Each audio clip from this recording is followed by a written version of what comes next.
buhay, masaya at mapayapa at masarap na mga araw at mga gabi sa inyo.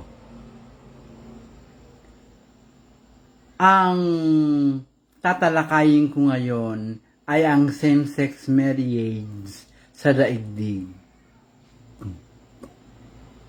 Madami na ang mga bansa na may same-sex marriage na hindi matotoo at hindi matunay na marriage.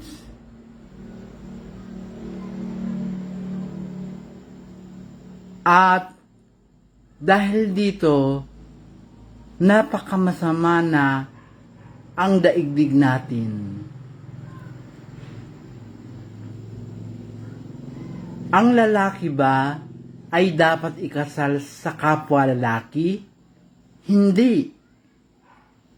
Ang babae ba ay dapat ikasal sa kapwa babae? Hindi. Ang lalaki ay ikinakasal sa babae at ang babae ay ikinakasal sa lalaki.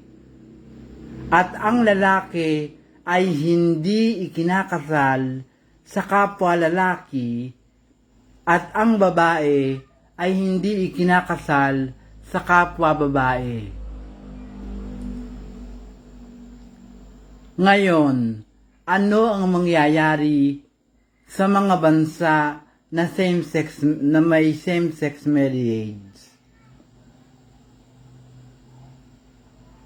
Ang mangyayari sa mga bansa na may same-sex marriage ay mawawasak at mawawala sila.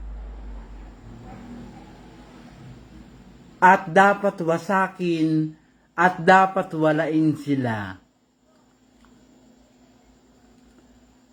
Ang Russia ay ang bansa na may madaming nuclear bombs.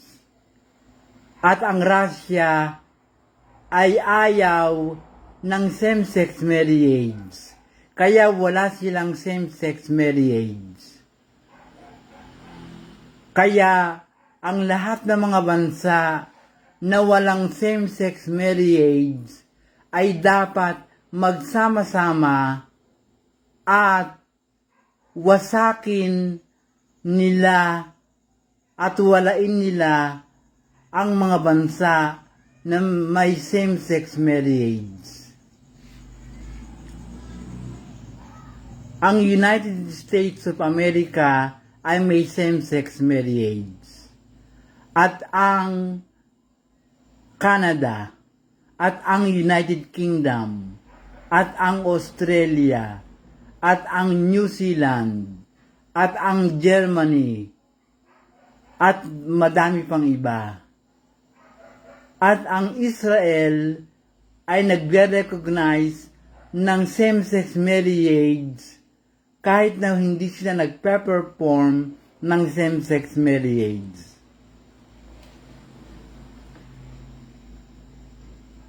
Napakasama na ng daigdig natin. At ang mangyayari sa mga bansa na may same-sex marriage ay mawawasak at mawawala sila. At dapat wasakin at dapat walain sila.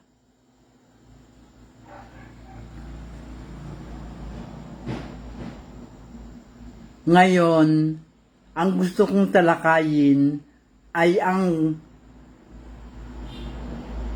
kabutihan at ang katotoohan at ang kabaitan at ang katunayan.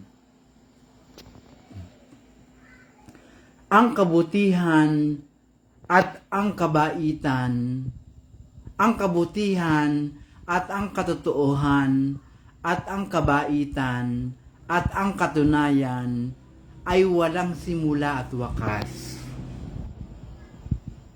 Ang mabuti at matotoo at mabait at matunay ay walang simula at wakas. Ang person na mabuti at matotoo at mabait at matunay ay walang simula at wakas. Kaya hindi namatay at hindi namamatay at hindi mamamatay siya.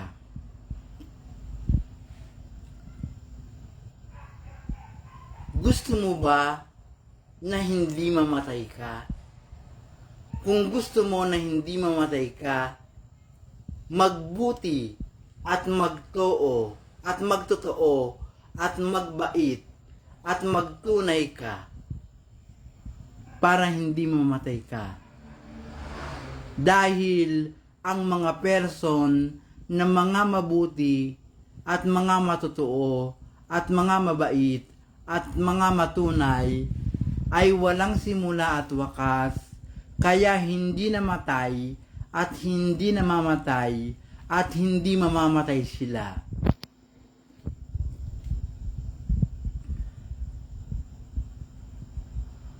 Ang mamamatay ay ang mga person na mga masama at mga masinungaling at hindi mga mabait at hindi mga matunay.